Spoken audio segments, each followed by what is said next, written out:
Hello, everybody. Welcome back to Cinematic Venom, and we have now gone through every single Harry Potter book, movie, and unnecessary spin-off and awful play for some reason. And we are now going to be talking about the future of the franchise, the HBO TV series that is due to come out next year. So, full disclosure that we're recording this on the 26th of March. So, any revelation or confirmation about the show that comes out after this, we are not time travelers, so we have no idea. As of the recording of this, there was a rumor that Nick Frost is playing Hagrid. That was announced yesterday, but it's not confirmed, so we don't know if that's true or not. But first, what we're going to do is just kind of discuss our thoughts on this show, and then we're going to have a little fantasy casting at the end of the video. So when this show was first announced, I was in the minority who actually was down for the idea. And I've never whiplashed so hard on an opinion before because it was announced. Everyone immediately was like, no, these films aren't even 15 years old yet. Like, you shouldn't be remaking them already. The way I see it, like, a lot of hardcore fans of the books were outraged that they cut out so much crap. So if you adapt it on TV, like, I grew up with shows like Buffy the Vampire Slayer. I don't like to talk about it a lot, but I really enjoy Buffy the Vampire Slayer. And Oh, sorry. Do you like Buffy? I didn't know yeah, that. yeah, I'm a big fan. Yeah. So the seasons tend to be 22 minutes a season, and sorry, 22 episodes a season, and they're 45 minutes each. So when you've got that much time, you could literally adapt everything, every single thing from the book, but you can also invent other things. You can make up stuff that aren't in the book, because it's a whole universe of wizardry. The sky's the limit. And I thought, well, what's wrong with that? You want everything to be adapted, but this was before we went back through the books and saw the horrific racism. So maybe let's not adapt all of it. Yeah, it's just like things like the elf subplot in the Goblet of Fire. I'm like, can you imagine them trying to do that now? Someone made a good point because J.K. Rowling did her bullshit where she was like, I'm down for a black Hermione. Picture that subplot with Hermione being black. Yeah, So exactly. Yeah, Hermione is now a black girl trying to free slaves, and everyone demonizes her for Yeah, it. it's so weird. They're that's just like terrible. Hermione's just like, guys, our food's made by fucking slaves, and everyone's just like, Oh, what a pickle. Yeah, I was at least open to the idea, and then the more time went along, because they say that they're going to adapt every single word from the book, which already is a lie because of the casting of Snape. I've said it before. I don't care what's written. To me, it makes if it doesn't affect the character, then cast whoever you want. Have Whoopi Goldberg as McGonagall. I don't care. Like, she's a magic teacher in a fictitious wizard school. Her character is not defined by her race, and McGonagall would not change by being black, whereas Snape would, and it would just be a very bad look. So when they did that, I'm like, well, you're not adapting it word for word because Snape was described as being a pale man. So even that isn't completely true. no, Um, no. so I mean, again, we'll talk about the casting in a bit when we go over our fantasy casting, but that's kind of my 2 cents. I was open to the idea, and now the more time's going on, I'm like, no, no.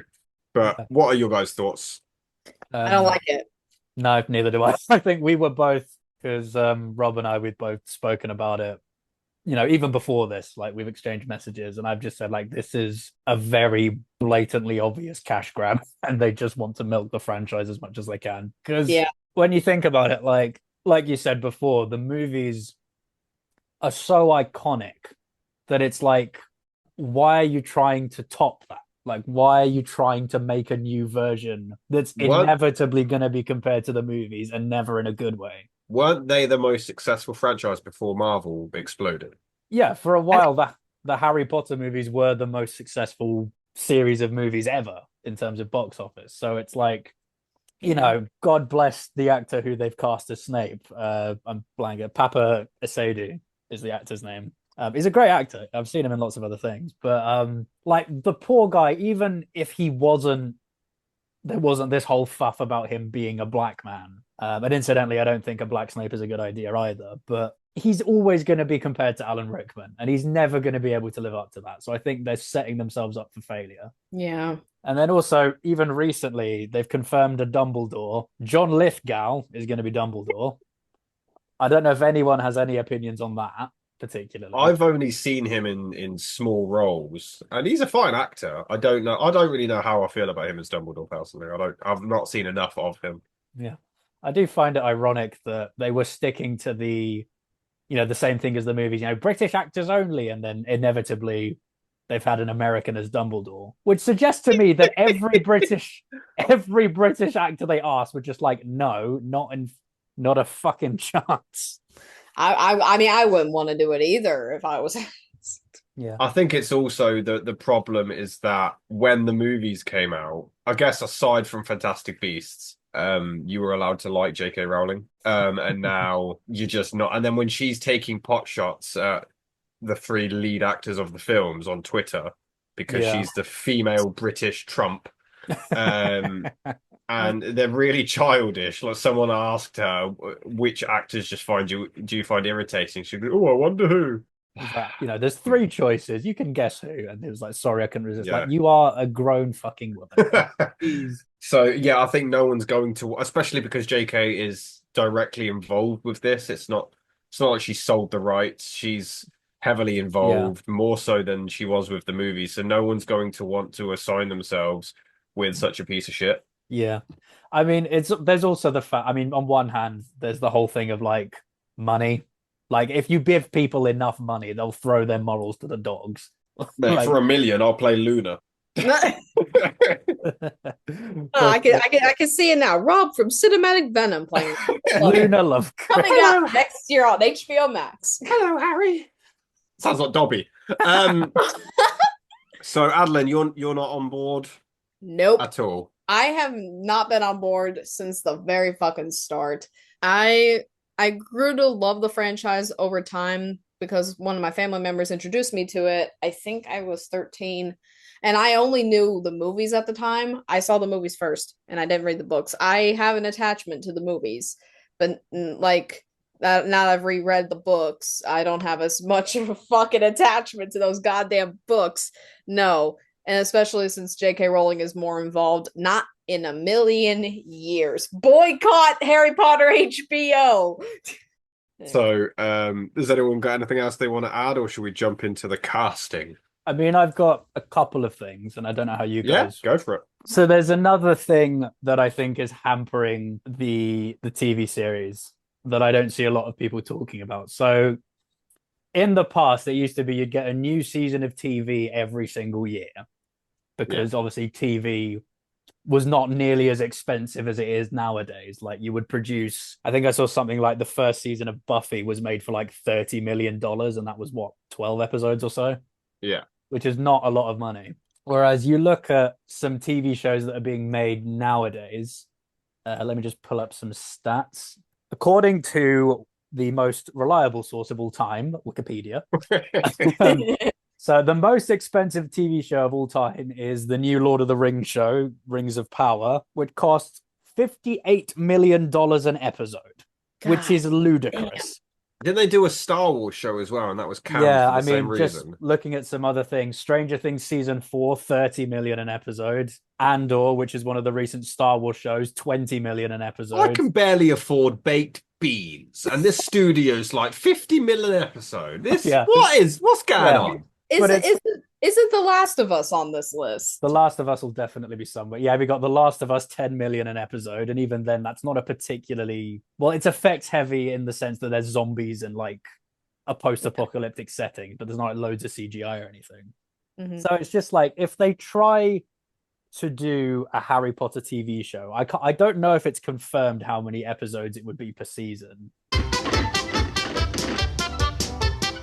I think they said one chapter is one episode. That's ludicrous. Let me double. That is ludicrous. Yeah. You have to get to season 5, and it's almost 40 episodes because it's Order of the Phoenix.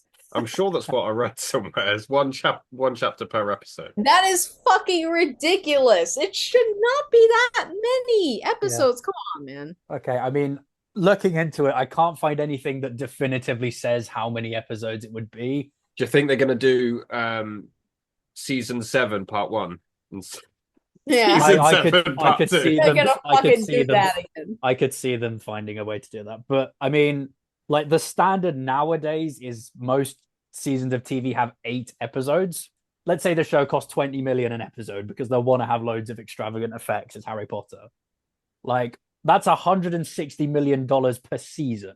Like I know HBO is HBO, you know, they produced Game of Thrones, they produced The Last of Us, they produced all these really extravagant TV shows. Are they going to be willing to spend that much money for 7 seasons of TV? No. I don't think so. Yeah, it'll get canceled halfway through season 2. They probably would, just assuming that everyone's going to love it and watch it. But now, Yeah. I mean, the fans are already kicking off, and Yeah.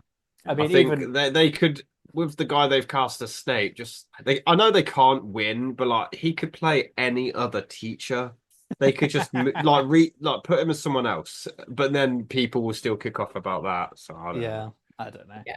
I mean, even just recently, because I don't know if you guys watch it. I don't think you do. There's the Game of Thrones prequel, House of the Dragon, where in the first season they had 10 episodes, and then in season 2 they cut it down to 8 because they were spending too much money on the show.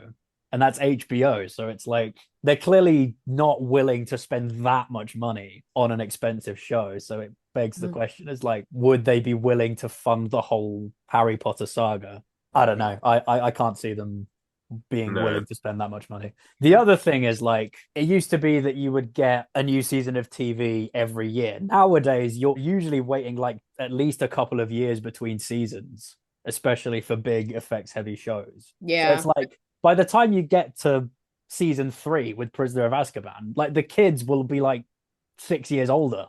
That's a good point. Yeah, so it's like they'll get to Deathly Hallows and the characters will be like 30. It's like it won't. Yeah. You are Harry. Yeah. Yeah. All right there, Harry.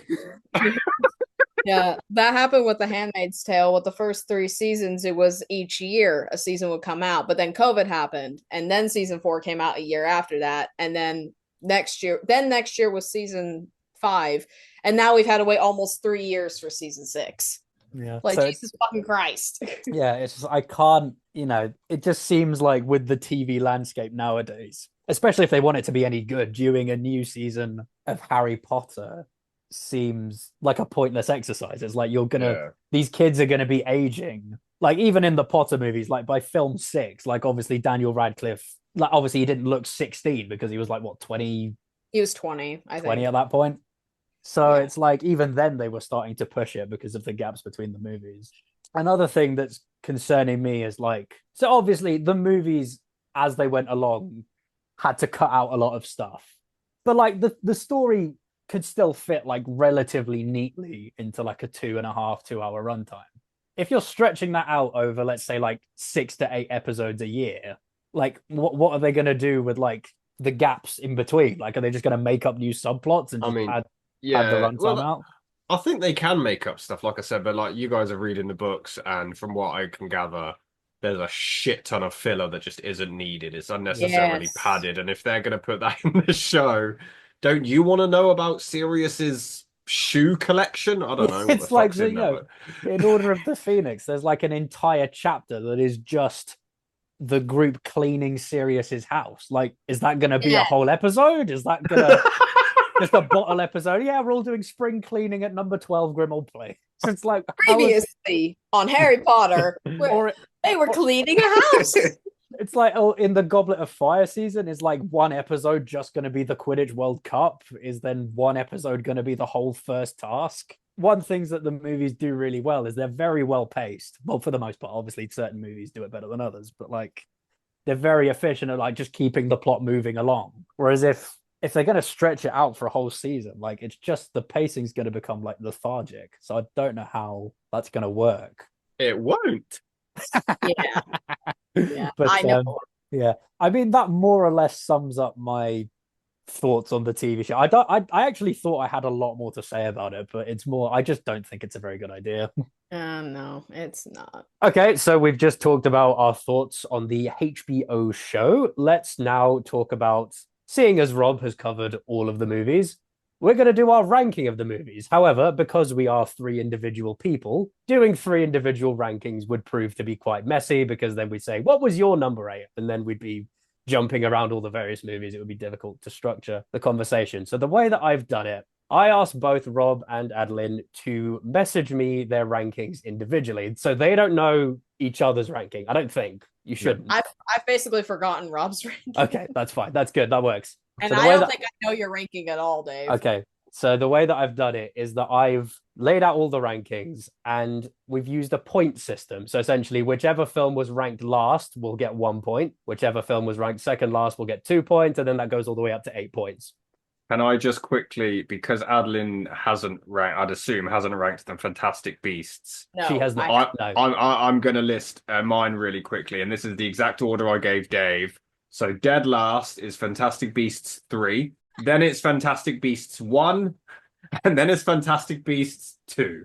But I have to say, there's not much in it, guys. Yeah. They're all not very good. Yeah. And I think mine's essentially 3, 2, 1 in ascending order. So it's my ranking is Fantastic Beasts 1.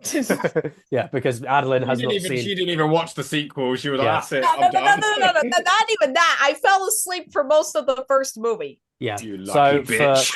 so for that reason, we will not be including the Fantastic Beasts or the Cursed Child in this ranking because we have some self-respect. I forgot about Cursed Child. I'm not gonna lie. In that case, here's my ranking of all the movies from best to worst. All the movies: Brain Tumor, Cursed Child. Okay. So just to get back to the rankings, so the way it works, for the film that's in dead last will get 1 point, and second to last will get 2, and then it goes all the way up to 8 points. And I've ranked our collective rankings in accordance to how many points each film has. Okay. Are there any questions? No. No. Okay. No. So I So, have a question. we've got- go on. There you go. Why did J.K. Rowling get published? Well, I meant questions relating to the exercise, not just existential Oh, questions. okay. Yeah. Okay.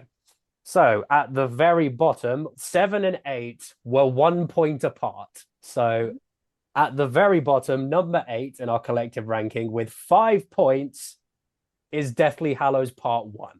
Really? Which is it. So I had it dead last, and both Rob and Adeline had it in second to last. Do you know, I think if I'm honest with myself, Goblet of Fire and Half-Blood Prince are probably worse movies. And sorry, not Half-Blood Prince, Chamber of Secrets. If I had to think about which movie I enjoyed watching the least, it would be Deathly Hallows Part 1 because it is morbidly boring. I wanted to die while watching it. It is very, very boring, but my option for last it doesn't even constitute a film, in my opinion. Oh, okay. Speaking of what came last, at number 7 with 6 points is The Half-Blood Prince. It's not even a film. Yes. So Rob had it dead last. Adeline had it dead last.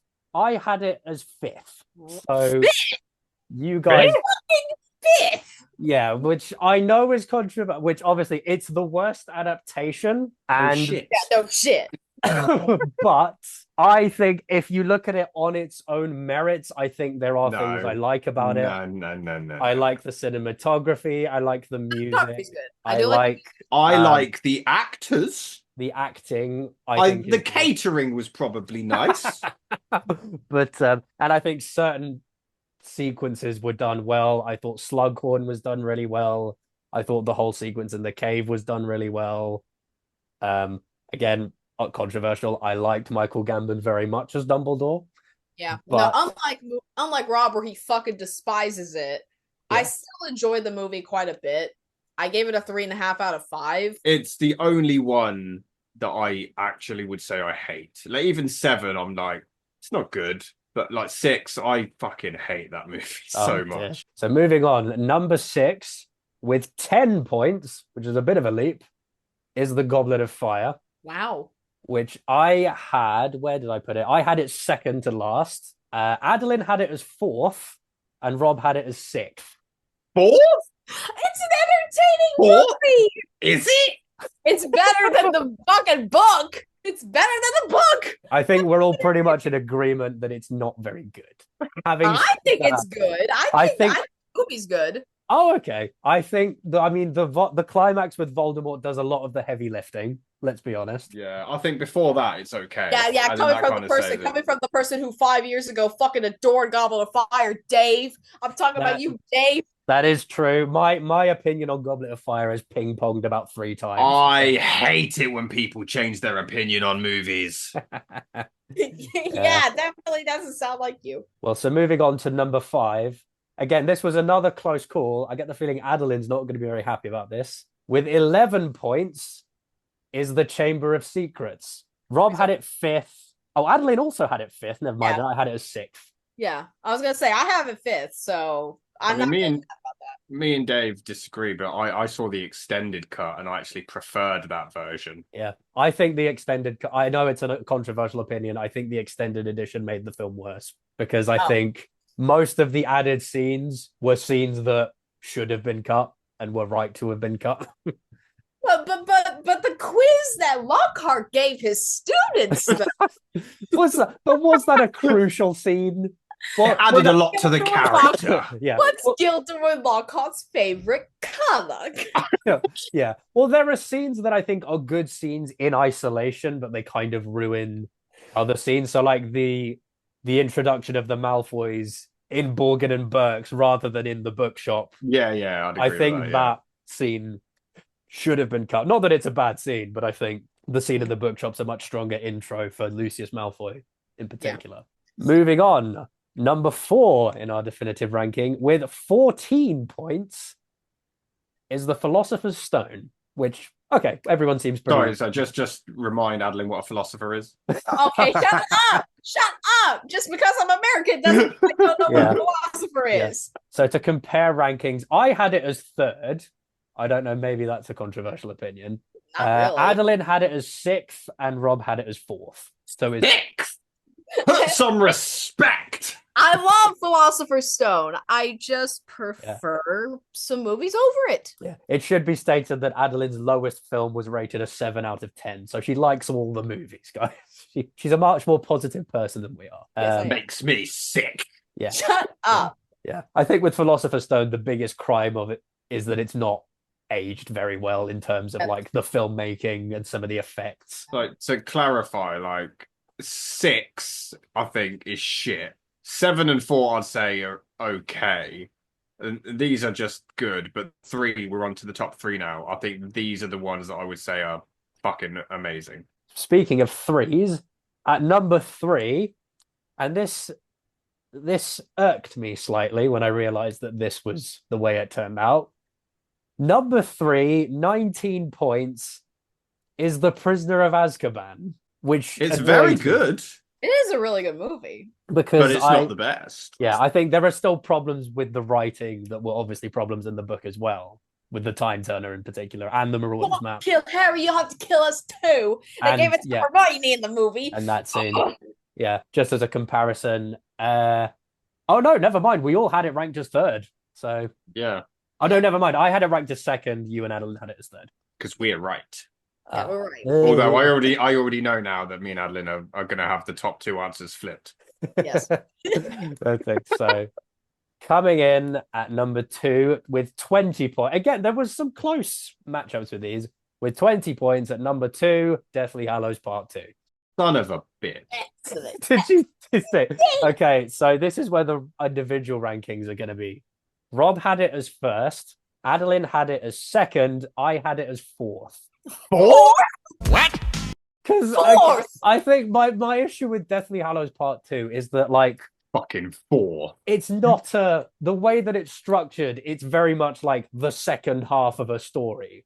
It doesn't feel like it has a real beginning, middle, and end.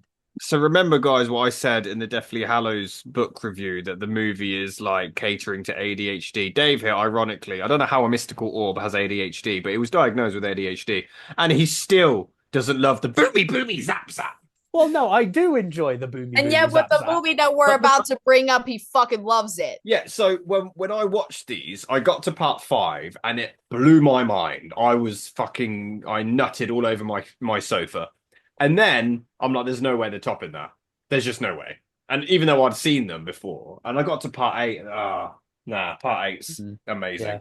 I mean, the comparison I've always used is like, it's like if you took the final Death Star scene in Return of the Jedi and stretched it out over 2 hours, which I know for many people sounds like a great thing, but it's not a 3-act story, is my point. I mean, Infinity War is like 2.5 hours of non-stop action, and that's like, and yeah, that was the culmination of an entire saga. Okay, maybe you got a point. Okay, but the point, I still stand by my criticisms of Deathly Hallows Part 2. Okay, and if you're a this ranking sucks. if you're a semi-smart human being, you can probably guess what's number 1. Rob had it as number 2. Adeline and I both had it as number 1. With 23 points, it's the Order of the Phoenix. This is some bullshit. We're right and you're wrong, Rob. Yeah. I was tempted to put Prisoner of Azkaban first, but I couldn't deny the epicness of the Order of the Phoenix. The reason it's my favorite is because of the character writing. Yeah, I think the 3 leads are the most fleshed out. Order of the Phoenix is the one film in the franchise that actually feels like a fucking film. But also, like, it's got lots of scenes with Sirius, and I will love Gary Oldman until my dying breath. So yeah. He's got a crush on Gary Oldman. Yes, wouldn't you? What? He's thinking about it. There you go. I mean, he's probably the greatest actor alive. So just to give a recap of the definitive ranking amongst the group. The bullshit ranking. So number 8 is Deathly Hallows Part 1. Number 7 is The Half-Blood Prince. Number 6 is The Goblet of Fire. Number 5 is The Chamber of Secrets. Number 4, Philosopher's Stone. 3, Prisoner of Azkaban. 2, Deathly Hallows Part 2. And 1, The Order of the Phoenix. Shall we jump into the casting then? Let's do it. So I set some ground rules for this, but we've all kind of gone off and done our own thing anyway. So the way that I've handled this casting is it can be any actor, any period of time. They can be dead, alive. If they were a child actor in 1980, you can cast them now as a child actor. Like, I've also cast quite a few Americans, so I'm doing that on the premise that just assuming that they can do a good English accent. So the first one I'm going to go with, just because, again, the casting is rumored as of recording this, but I wrote this list before it, so I'm going to take great pride in that I actually had Nick Frost down as Hagrid, and it's currently rumored, and I think Nick Frost would be a fantastic Hagrid. I can see it, to be honest, like, because he's kind of got the kind of gruff but still like quite lovable kind of personality. Yes, he's got a big beard as well, and that helps. Adeline, did you have a casting for Hagrid? Nope, I didn't get to that one. No. Okay, so we should also preface, like, we haven't all cast for the same characters. Like, some of us don't have castings for certain characters. Especially me. Yeah, but that's okay. So I've also done it, as Rob said, slightly differently. I've done it on the premise that this is who I would cast now. So I'm not saying that I would cast Heath Ledger as Sirius Black, for example. My choice for Hagrid is someone I don't imagine you guys know who he is. So my choice for Hagrid is this fella, Rory McCann. He was on Game of Thrones. He played the Hound. Actually, I can see it. He looks really familiar, so I've probably seen him in some stupidly obscure film. Yeah, he was in, you've seen Hot Fuzz, right? He was the really tall guy who works in the supermarket. The one who's... That's probably it. That one. I can see that, to be fair. I can see it. Yeah, so he's my pick for Hagrid. He's got the same, particularly as the Hound in Game of Thrones, he's got the same kind of like gruff, but still like deep down, he's lovable and he actually cares about the people he loves. So, I think Nick Frost would be funny because I'm so used to him like swearing. Like, he'd always be, I shouldn't have fucking said that. Shouldn't have said that. Yeah, he just goes up to Harry, Ron, and Hermione. He's just like, can I get any of you cats a drink? A drink. No, the thing it's is, like Shaun of the Dead. Yeah, which is ironic because in Game of Thrones, Rory McCann also swears a lot and says the C word. So. Of course, you named your sword. Lots of people name their swords. Lots of. So I'm going to go through the lesser known characters before we lead up to this. So I know I don't think everyone's got one for some of these. So, Cornelius Fudge. Now, Okay. I'm not going to lie. This particular actor, I just wanted in there because he's British, and I couldn't think of where else to put him. So he's Cornelius Fudge, and he is Adrian Edmondson. Do you know what? Do you know what's ironic? I've got Adrian Edmondson on mine as well, but as a different character. I'm not going to tell you who So, just yet. But Adlin, do you know Adrian Edmondson? No, I do not. So he was in Star Wars, but he was in The Last Jedi. But he was there you go. with There's he's the Edmondson. other guy in Bot. He was in the Young Ones. He's alongside Rick Mayall. But great comic actor. He was in The Last Jedi as a random general or something. So my pick for Cornelius Fudge is, again, he's probably an actor. You'll recognize his face, but I don't know if you'll recognize his name. My choice is Derek Jacobi. Oh, Huh. I can I've seen him in some. These are going to be. Oh, I know the face. Yeah, there's a lot of the actors in this might be like, I recognize the face, but not the name. Yeah, I can see it. He could definitely be Fudge. Yeah, I think he'd definitely fit the part. right. Who else? I'm just throwing this one out there because I literally came up with it about 10 minutes before we started this call, and it made me laugh. So Crab, you know, that very in-depth character. Has anyone else got Crab? Has anyone got Crab? I have not got Crab, the famous character. Just Crab. you. So the person playing Crab is Devin Rattray. He played Buzz in Home Alone. Oh my god! Oh, My God. wait, that's perfect. That's perfect. Oh, it was Holy because shit, of, that's it's actually 'cause of the great. hair. You just thought of the hair, and you were just like, No. "Yep, that's it." I thought of the actor, and I was like, who can Buzz play? And I was like, it's Crab. Oh, you child! Let's think. Obscure characters. Has anyone else got a nearly headless Nick? Unfortunately, I do not. I do. Okay, so I'll get this one out the way as well. Rick Mayall. Really? Obviously, I didn't want to cheat and put him as Peeves because technically he was cast. So Rick Mayall as nearly headless Nick. Yeah. Okay. Which I just think it'd be funny because Hermione's like, how can you be nearly headless? And then he just swears at her. Like this, you little twat. Yes.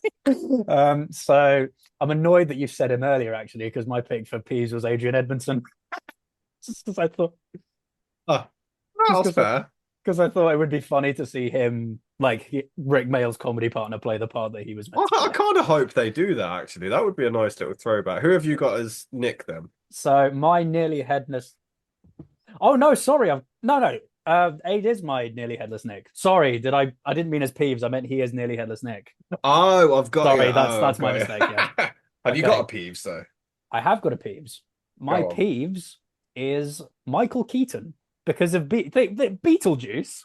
Like Beetlejuice is just Oh, yeah. Okay. Oh, I mean, I should say Okay, Peeves. I have a Peeves. You do have a Peeves. Okay, go for it. Simon Pegg. Oh, that's fair. Yeah, that makes sense. So, just because it's been a million years since I read the book, Peeves is just a ghost who pranks people, like a prankster ghost. Is that right? Yes. Who Yes. annoys Yeah. people. Yeah, I can see that. Yeah, Yeah. Simon Pegg as Peeves. That was the first person that popped in my head. I'm like, if I can't have Rick Mayall, I'll have Simon Pegg. Right. Have you got an Ollivander? I haven't. You go with Ollivander. Go on. Top John Hurt. Go on, I dare you. No, I can't top John Hurt. That's the fucking problem. He's such Yeah, a I good know. actor. You can't. He's a So my pick for Ollivander is another actor I don't know if you guys recognize. My pick for Ollivander is Charles Edwards. I can see it. I don't know him. No, He looks he's familiar. not a particularly well-known actor. He's had like bit parts in like Downton Abbey and Rings of Power and things like that. He's not a Okay. household name, but like when I thought of Ollivander, I was like, he could work. Right. Let's go through the Barty Crouches. The Barty. So, I've got none for either. So you guys go. well, so both of these are huge fucking icons. No. So Barty Crouch Senior, we're going to go with Mr. John Cleese. Oh, spiffing. Absolutely spiffing. Oh, okay. I've recast him. What do you think, Dave? What's your choice? So my pick for Barty Crouch Senior Senior. Yeah. is Richard E. Grant. Wait, he actually Ah, familiar. Yeah, I know him. Yeah, Okay. he was in With Nail and I, he was in Logan as the kind of evil scientist. Yeah. I'm sure he's done lots of other things. He's done So lots. now He was in Rise of Skywalker. He's the evil sort of general guy in yeah. Rise of Skywalker, yeah. So now we have to cast his son, or in my case, John Cleese's son. Barty Crouch Jr. I've got Rowan Atkinson. Oh, Bro, okay. I think isn't he a bit old? He's a bit old for that character. Well, that's what I mean. Any period of time. So 20 years ago, Rowan Atkinson. So like Blackadder era Rowan Atkinson. Yes. You can have the afternoon off when you die, not before. Okay. Okay, that's interesting. Because he doesn't, I think he would be like he can do drama. Rowan Atkinson's really good at drama. He just doesn't do it very often. Oh yeah, I think 100%, yeah. it'd be really interesting to see. Yeah, young Rowan Atkinson. So my pick for Barty Crouch Jr. is James McAvoy. Really? Oh, that's genius. I feel like he'd be because I've seen him yeah. Because I've seen him be really creepy in movies. Like if you've seen the movie Split, you know that the guy can do creepy as hell. He was also in a movie called Filth, where he's just like this degenerate, horrible police officer. So I think he'd be a really good Barty Crouch Jr. Wait, I actually want to see that movie. Yeah. I love his work. He's great. So Adeline has said that during this call she got an idea for a young Riddle, which makes me think that I'm gonna make a correct prediction here. You've got for young Tom Riddle, James McAvoy. No. Ah, okay. I have Bill Skarsgård, who played Pennywise in it 2017. Oh, I could see it. And who have you got, Dave? Okay, so he's an actor called Ewan Mitchell. He's on House of the Dragon at the minute. Look at that chin. That's perfect for young Tom Riddle. Okay. What about, I think a better young Tom Riddle would be an Andrew Garfield. Andrew Garfield. I actually have So is this Andrew Garfield now or when he was younger? When he was younger. When he could pass for a teenager. Like Social Network. Like it hasn't won?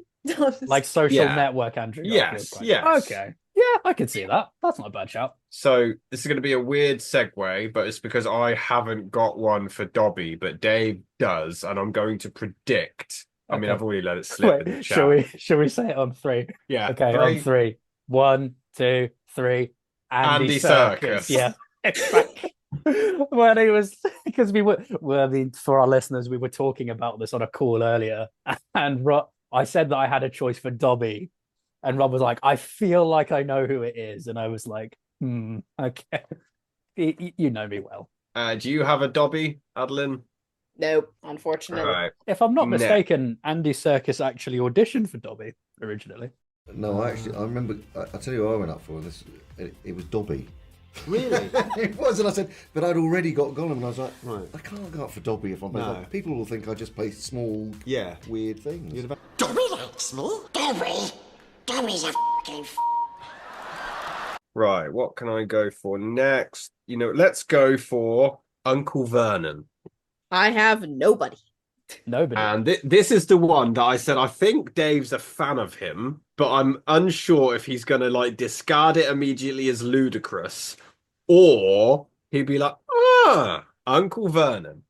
Okay, go on. Played by John Goodman. I can see that. Right? See, the problem with John Goodman is that he's lost a shit ton of weight. Well, this is John Goodman in The Burrowers. I love how that's your reference for John Goodman. Not The Big Lebowski, not Oh Brother, Where Art Thou, not Barton Fink, fucking The Borrowers. Okay. Again, age-old cliche. I don't know if you know who this actor is, but I feel like he's a no-brainer for Uncle Vernon. Mark Addy. No, I can see that. Come on, that could be a good choice. Mark Addy in his Game of Thrones days. And then since Adeline does not have a Vernon, this is one I changed while on this call. Let's go over to lovely Petunia. Okay. And she's going to be cast by J.K. Rowling. Oh, for God's sake, you son of a bitch. You are. I mean, so originally I had a different actress, and I was like, no, because Petunia's meant to be thin, and this actress wasn't. So I was like, well, who's a thin woman that nobody likes? Get Oh, rolling. good lord. Who did you have originally? Well, I'll go on to that one next because I'll recast her as someone else, Okay. which is what I Madeline do has. So I do have an Aunt Petunia though. go on. So my Aunt Petunia is technically cheating because she is in the films, but as a different character. Emma Thompson. Ooh. Huh.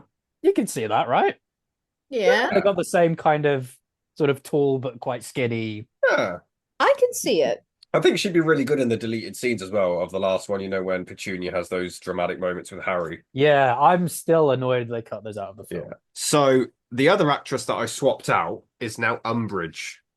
Okay, go on. Who's your Umbridge? Umbridge this is another actress who is in the films, but I've just recast, and it's Pam Ferris. Perfect. Yeah, that's fair. That is perfect. Damn it, that's better than mine. I know Pam Ferris playing a psychotic evil teacher is a bit of a stretch to the imagination. Okay, Adler, you had an Umbridge? Umbridge. Yes, I do. We've all seen Wicked. This is an actress from Wicked. She's a very minor role. It's, I think her name, if you pronounce it right, Kayla Settle. She's plays Miss Caudle in that movie, and she's the one who's like, "Oh, we'll find somewhere to hide you. I mean, house you." And the thing that stuck out to me, she sounded identical to Imelda Staunton as Umbridge.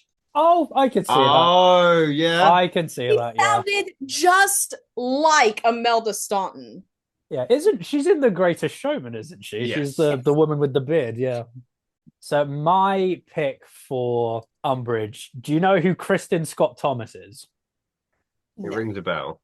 I can see it. She's very good at playing like hateful, bitchy women, which is it's a horrible thing to be associated with, but she does it well. It's not my fault. Yeah. Right. Next, I've got a Professor Lockhart. I've got two. Ooh. I only added one during this call. Okay. So I've got Daniel Craig.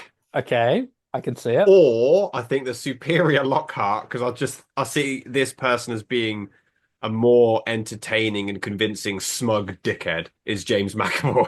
Oh God, no, not another James McAvoy. I don't know. No? I don't know. I feel like Daniel Craig makes more sense than James McAvoy. Oh shit. Okay, I just came up with one. Jonathan Bailey. Was he the handsome Fierro. bloke? He was Fierro. He Yeah, looks I can see it. That's a really good one, actually. That's a good one. So my pick, and if I'm not mistaken, I think he was considered for Lockhart, Hugh Grant.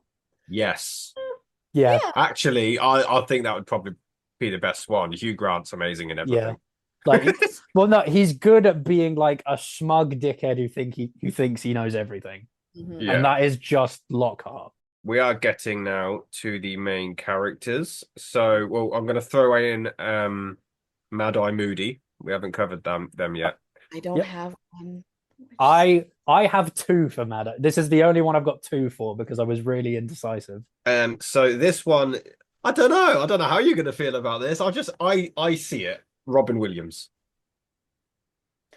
Huh. I don't know, because I feel like Mad Eye Moody's meant to be funny, but he's also meant to be scary. I don't know if Robin Williams. Then again, he has been scary, yeah. Oh, wait a minute. Insomnia, he's quite scary in 1 Hour Photo. Oh, I guess. And because Robin Williams is notorious for like improvisation, he could always add stuff to the role. I've got two for Mad Eye Moody. One is Brian Cox. Okay. Oh wow, that's actually better. Because I feel like he can be like funny, but also like really gruff and scary at the same time. Brian Cox is fucking terrifying. Yeah, like if you've seen the show Succession, you don't want to get on Brian Cox's bad side. I am surrounded by snakes and fucking morons. The other one I've got, I don't know if you'll know the name, Vincent D'Onofrio. I love Vincent D'Onofrio. Put the name in. I know the. He's in Daredevil. He's the Kingpin in Daredevil. Right, yeah. Oh wait, that's actually perfect. I love Vincent D'Onofrio. If you see him as the Kingpin, like it really kind of, I don't know, I can see that as Mad Eye Moody, the kind of big, imposing frame. So next, I think this one is my favorite, and it's Arthur Weasley. Oh I don't God. know. Okay. One of the funniest characters in the whole series, Arthur Weasley. It only makes sense for him to be played by one of the funniest actors. And Arthur Weasley is going to be played by Eric Idle. Uh, Eric Idle can I make anything sound funny. And I'll just think, imagine Eric Idle saying things like, "What is the function of a rubber duck?" I have one. I have an Arthur Weasley. go for it. Gene Wilder. Ooh. Hmm. Ooh. I think both. I saw Eric Idle's face and I saw Gene Wilder. I feel like they're both good choices if they were like 30 years younger. That's my I mean, like, well, ours has no time limit. yeah. No, I'm talking like Gene Wilder, like in like Willy Wonka and the Chocolate Factory era. Yeah. Okay. So my Arthur Weasley is Martin Freeman. Ooh. Yeah. You can see Nice it, right? shout. That's because Yeah. he's like Martin Freeman is like the perfect actor at being like the You're fish just out of stealing the water. cast from the Lord of the Rings franchise, aren't you? Like, Essentially. I'll have Gollum, I'll have Bilbo. Yeah, exactly. But yeah, I mean, it's Martin Freeman. Who was he again? Oh, Bilbo. He was Bilbo Yeah. Baggins in the Hobbit movies. Yeah. Oh, he's also in Shaun of the Dead. He is. He was also that chap in The World's End. Yeah. Wasn't he in Black Panther as well? He was also in Black Panther. Yes, he was Agent Ross. Yeah. So, have you got a Mrs. Weasley? I do not have a Molly. No. I have a Molly. Ooh. And this is an actress. She was unknown until quite recently, and then she was in a show called Baby Reindeer, which got really popular and everyone was talking about it. Yeah. The actress is called Jessica Gunning. You can see that, right? I would. Yeah. I feel like, I mean, to be fair, Molly Weasley was quite a last minute. I was like, no one immediately came to mind. And then I was like, oh, that would be good. Anyway. So next, I think this is the last of the obscure ones, but I have a Filch. I have a Filch as well. And my Filch is going to be played by Simon Pegg. Of course. Okay. Which is weird because the guy who played Filch was in Simon Pegg's movie, The World's End. Yeah. He was also in Hot Fuzz. So my Filch has already been said in this call. Rowan Atkinson. Yeah, it's actually really good. Yeah, that's but fair. Sort of like more Rowan Atkinson in like the Mr. Bean movies. Yeah. I think he would be a good fit. Okay, have you got a Kingsley? No. Who's your Kingsley? My Kingsley is Jeffrey Wright. Oh, him. Yeah, he would fit. Okay. I think isn't he in The Last of Us Part 2 or something? I think he will be. Yeah, he's going to be in Last of Us Season 2 as well. He was Jim Gordon in the Batman. He's been in some of the James Bond movies. Yeah, it's Isaac from The Last of Us Part 2. Yeah, I think he'd be a good fit for Kingsley because, like to be fair, Kingsley is a pretty like nothing character, but I feel like he'd be able to bring some kind of personality to it. I have a James and Lily. Oh, I don't. So you go for it. Okay, this is an actor who was in the movies, but it's recast. James Potter is Daniel Radcliffe. I like that. Okay. Oh, okay. I guess if they had to be in it, then that would probably be like if they have to. Yeah, I mean, if you were going to bring back the main three, Daniel Radcliffe as James is a good shout. Lily Potter, I have Karen Gillan. Oh, I like that. Who's that? She's Nebula in the MCU. Yeah, she was also in Doctor Who. She's also in Doctor Who. Yeah, I can see that. I could definitely see that. Does anyone else have a Slughorn? I do. You go Slughorns. Slughorn first. Ian McDermott. Oh, I like that. I really like that. That's a good shout. The Emperor playing Slughorn. Yeah, he's like telling Harry to get out of his office after he asks about Voldemort. Do it.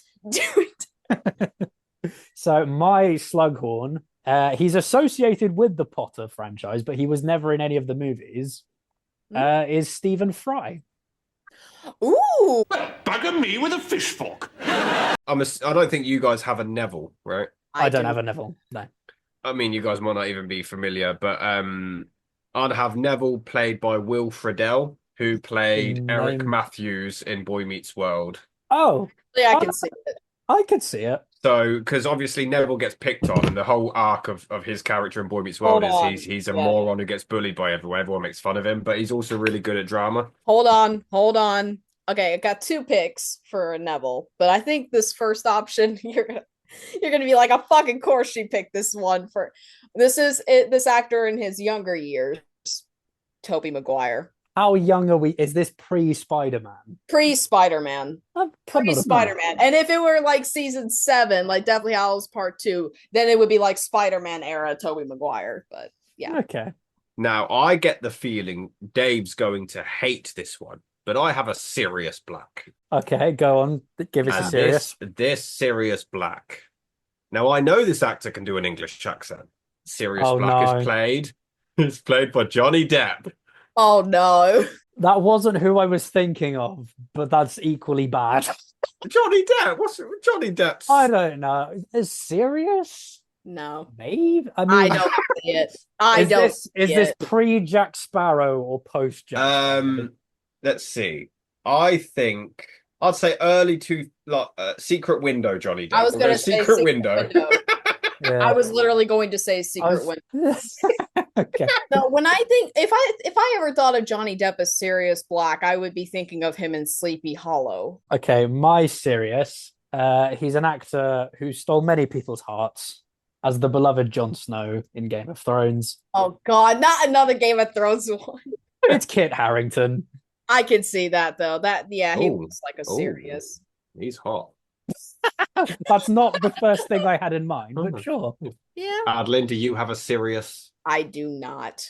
Oh dear. Do you have a Lupin? I do. Okay, I do good. not, so you go. Here's give us your Lupin. Andrew Garfield. Yeah, that's fair. I can see that. But he's like fan casted so much as Lupin, and I had to pick him because he's like perfect. If not him, Ewan McGregor. I'm gutted I didn't put Ewan McGregor anywhere. He'd probably be a good Lockhart now that I think about it. So my Lupin is Charlie Cox. Actually, I can see that. Let's move on to some of the teachers. So for Snape, I've got 2, and one of them was purely just to get Dave's reaction because I thought it'd be funny. And then I thought of another one that I think actually would be really good. So I'll go with the first one. Go on. Uh-oh. Professor Snape, it will be played by Nigel Planer. Oh God, is he? What's his face? Is he Neil? For God's sake! It's Snape. Oh, for fucking love He's, of God. he's basically a hippie and no one likes him. Oh There's my God. a scene where the toaster explodes and he goes, "This means that the toaster would rather die than have me use it." Oh my God. Anyway, now that I got that out of my system. Okay. Great actor, by the way. Great actor. The serious one, though, from Professor Snape, Terence Stamp. I don't know who that is. Terrence, Yes, you do. General Zod. I mean, I don't know. I think. I mean, if you put in Superman 2 age. Oh, him. So it's General Zod era Terrence Stamp. Yeah, like that as Snape. I can maybe see it. I can see it. Yeah. Actually. He'd need the long hair, but I don't think it's a bad choice. Give him a wig, he'll be fine. Yeah. All right. My Snape is the most cliched one in the fucking book, Adam Driver. To be fair, I think it would be either him or Keanu. Yeah, either him or Keanu Reeves. Keanu. Okay, so my pick for Snape is Tom Hiddleston. Ooh, that's actually. Wait a minute. Why did I think of Tom Hiddleston? God damn it. An ant has no quarrel with a boot. Lucius Malfoy. Oh, Okay. yeah. Now, on this, I'm going to. In the books, Lucius does not have long hair. They say that he just looks like Draco. And it was Jason Isaacs who said, "Give me long hair." So, based on the fact that he shouldn't have long hair, I'm not even sorry. Lucius is played by James Masters. That wasn't nearly as bad as I was expecting. I thought you were going to say something stupid. He's got the spike hair because that's what Draco's hair is. Draco is basically spike hair. Mhm. So, James Masters as Lucius. Okay. All right. This one, another cliche one. This one, you're probably gonna be like, "Oh, fucking course." Tom Felton.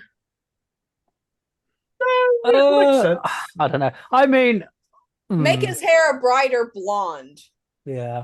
and I think he'd be a decent. I mean, it's a kind of a cliche because it's been a running joke for so long that he'll be fucking. Yeah. So I feel like maybe I've maybe gone a bit A-list for my choice for Lucius. Ooh. It's gonna be something like Tom Cruise or something. No, it's not that far. Tom Cruise. No, my pick for Lucius Malfoy is Cillian Murphy. Ooh, I almost had Killian. See, because I pictured him with the blonde wig, so maybe that was a poor choice on my part, but I don't know. Oh no, in your version you can give him long hair. Yeah, no. But I think he's good at playing like bad guys who are also like a little bit sympathetic. Yeah, I think Lucius has that. So I that's think a good pick for Lucius. Killian Murphy's a fucking phenomenal actor. So next, keeping on the Malfoy train, I'm going to hit you with my Draco. Go on. Are you ready for my Draco? Yes. Draco Malfoy is going to be played by Macaulay Culkin. Oh, fucking what? You what? The good son, Macaulay Culkin. You telling me that kid wasn't evil? I haven't seen the Good Son. I haven't seen the Good Son, to be fair. He's an evil little demon in that. I could see it. If it's the good version of Macaulay Culkin, I could see him playing Draco. He plays a right little shit. He says to a little boy, "Don't fuck with me." He's just him torturing Elijah Wood for the whole film. Does anyone else have a Draco? I do not. I don't. You've got Draco's mum, right, Dave? Yes, I do. So my pick for Draco's mum, Narcissa, is Kate Winslet. Wait, I like that. Sorry, I've only just clocked that her name's Narcissa, and we already know that J.K. Rowling has lazy names. So she's like, oh yes, this arrogant parent who's a bit of a narcissist. What can we call her? Narcissa? Kate Winslet. You can see that, right? She kind of fits the. I don't know if I could hate her, although she gets more sympathetic, I suppose. Yeah. I've also got a Bellatrix. I don't know if anyone else does. No, who's your Bellatrix? So my Bellatrix.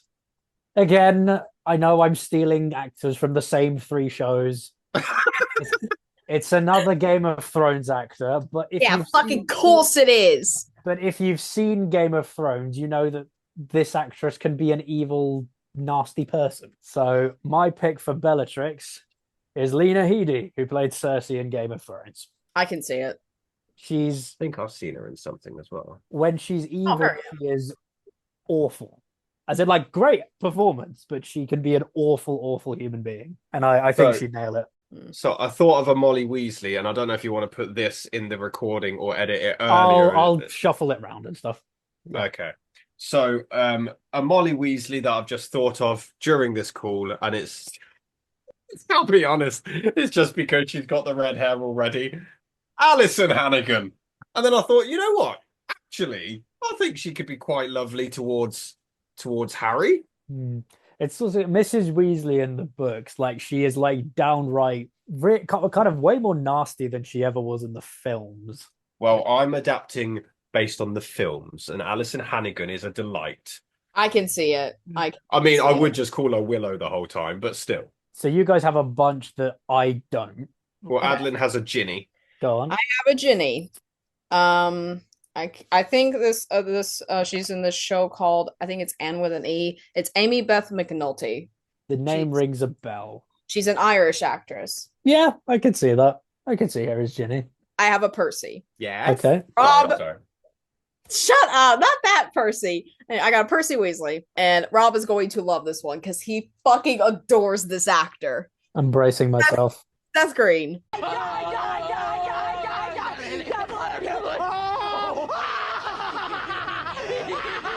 You can't see, audience, but Rob is making a face like he's just had a very violent orgasm. I'm down with that. I'm down with having a violent orgasm on Seth Green. I love Seth Green so much. Yes, I approve. Yeah. What was the other one you had that we don't have? Oh, there was another character. Trelawney. Yeah. I have for Professor Trelawney Mia Goth. She's great at acting crazy. If you've ever seen Pearl. This is going to sound like a really weird complaint. She's way too attractive to be Professor Trelawney. To the point you're like, if you've ever seen Pearl, like, you need to watch Pearl. You'll understand what I'm talking about. She plays a fucking psychopath in that movie. Well, she's with Shia LaBeouf, so clearly she must be psychotic. But anyway. Okay. So, McGonagall. Now I've got 2. So Okay. one is I mentioned in my Snape video is Tandy Newton, fantastic actress. I genuinely think she would be really good, but all the racists will come at me for that. The other one, I think when you think Maggie Smith, like if Maggie Smith isn't playing this role, there's an alternative. And I thought this was an obvious one, and it's Judi Dench. Yeah, when you met, yeah, I could see that. Judi Dench has been gone. Who's Judi Dench? What? Where do they make people like you? What do you mean, who's Judi Dench? I don't know. Just tell me. Judi Dench. Mamma Mia, James Bond. Judi Dench.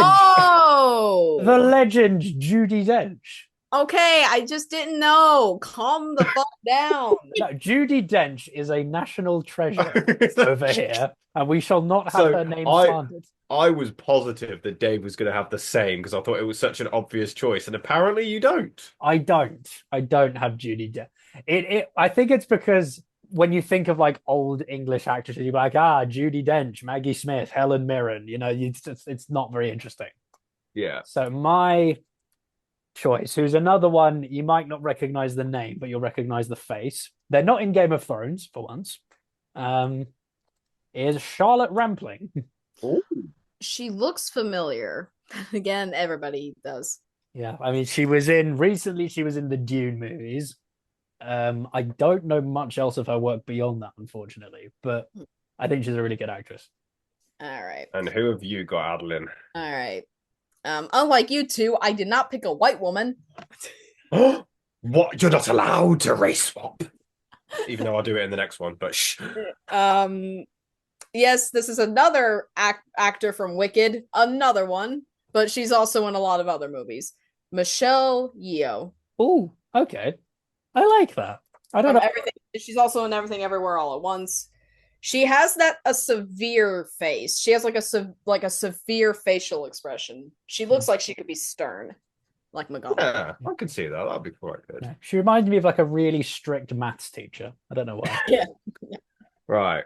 Next, Dumbledore. Now I've got two, and since we're on the race swapping, I do think Idris Elba would be a badass Dumbledore. The other one I think might be too cliche, and we never got to see it, but it's Ian McKellen. Yeah. Me too. Okay. Me too. That's why I didn't go with him. I'm like, it's too obvious a choice, I think. But having said that, he would be an interesting Dumbledore, I think. Yes. Excellent. Yeah. So my pick, I'm pretty sure Rob knows who it is. I don't know if Adeline does. My pick for Dumbledore is Charles Dance. Oh! I've heard of the name. Yes. He's in Alien 3. Oh, wait. Let me see. Charles Dance. Yeah. Actually, I can see that. Yeah. Dr. Clemens from Alien 3, Tywin Lannister in Game of Thrones. Again, yeah, I'm sorry. I think he's like the perfect mix of like kindly, but also like a tiny bit scary. Yeah, that's a really good one. Yeah. That is very, very true. Finally, Lord Voldemort. I'm very happy with this one, and it is a gentleman who it's difficult because you can't top Ralph Fiennes. But this one would give him a run for his money. He's elsewhere in the franchise, and I've recast him, and it is Mr. Gary Oldman. I can see it. Oh, I could see it. It would be an interesting choice. He can do anything, that man.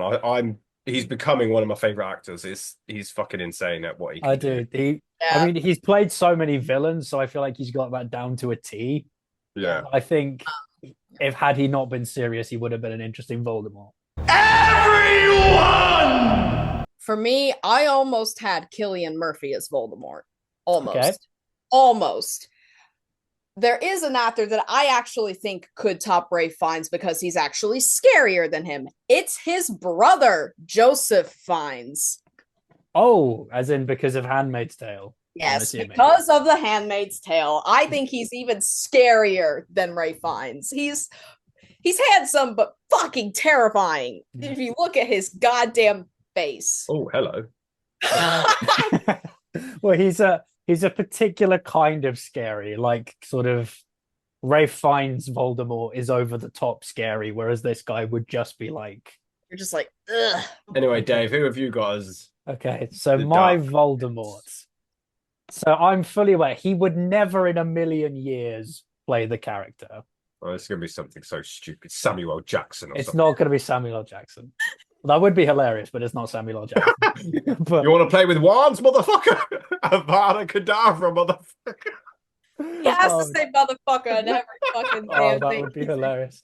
But no, so Motherfucker this Expelliarmus. so Okay, I'm done. this is an actor. He doesn't make movies very often. I believe he's now retired. But I think he'd be brilliant at it. My pick for Voldemort is Daniel Day-Lewis. Ooh. Because if you've seen Gangs of New York, if you've seen There Will Be Blood, the man can be scary. And he does scary very well. Excellent. Oh, yes.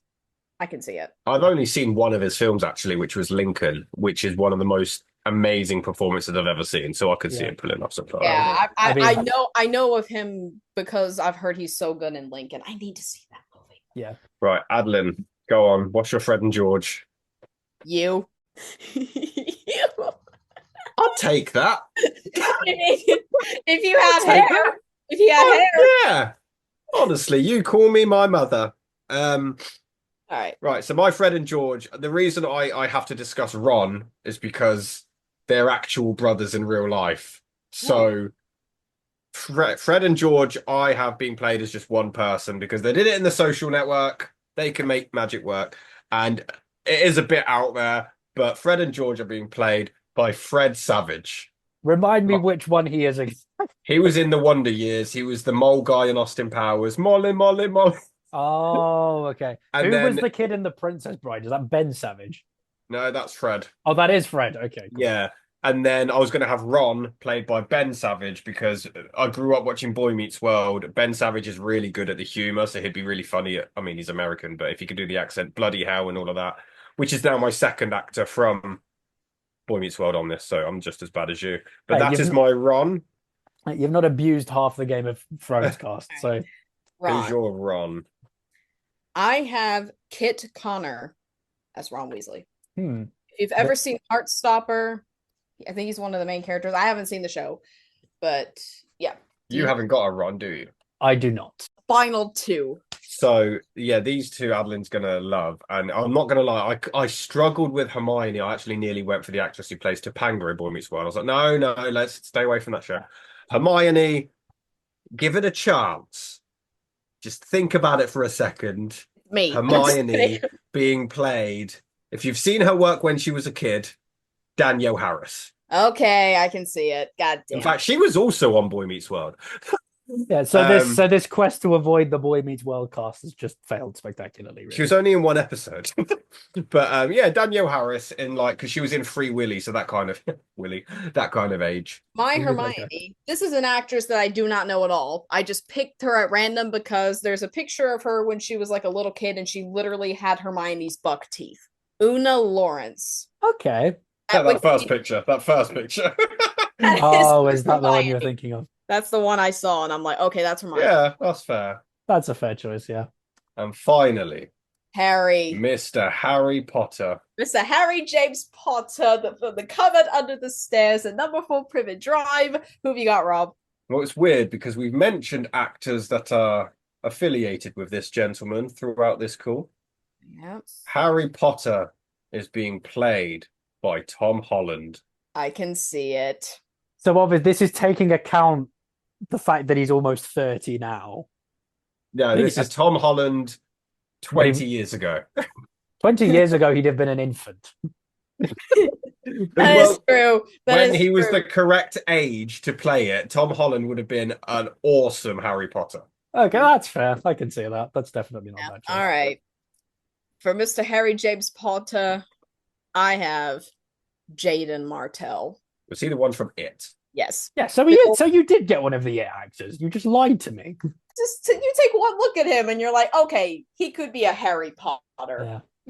Yeah, this has been fun. Maybe I don't know if I'll review the show when it comes out. I don't know if I can be bothered. It might be. I don't know, if it's a train wreck of a first season, I might do it for a laugh. But yeah, I hope you guys enjoyed this fantasy casting and this discussion. The show's gonna suck. Let us know what you think in the comments, what your casting choices would be.